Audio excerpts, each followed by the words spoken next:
ఆగ్రహం వ్యక్తం చేశారు. 3 రోజుల్లో వరుసగా 4 సార్లు తన వాహనం చెక్ చేశారని వెల్లడించారు. జనసేన, టీడీపీ నాయకుల వాహనాలు మాత్రమే పోలీసులు చెక్ చేస్తున్నారని, ఒకే రోజు 2 సార్లు వాహనం పోలీసులు టార్గెట్ చేసి తనిఖీ చేయడంతో డీజీపీపై ఎన్నికల కమిషన్కు ఫిర్యాదు చేస్తామన్నారు. చట్టాలు కొందరికి మాత్రమే వర్తిస్తాయా అని ప్రశ్నించారు.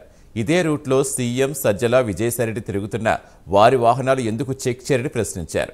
వేధింపులకు గురి చేస్తున్న డీజీపీని మార్చాలన్నారు. ఆయనకు ఆదేశాలు వచ్చినాయంట, దాని మేరకే చెక్ చేశాను వాళ్ళు చెప్తాం జరిగింది. ఇంకా దానికన్నా ఆధారాలు మీకేం కావాలి? ఎమ్మెల్సీ గారు బండి తనిఖీ చేశారా?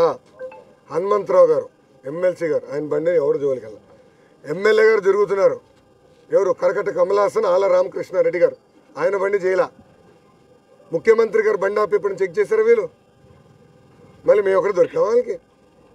ముఖ్యమంత్రి గారు అదే రోడ్డు మీద తిరుగుతాడు అటు ఇటు ఎప్పుడు, మళ్ళీ ఎందుకు ఆయన బండి ఆపి చెక్ చేయరు అధికారులు?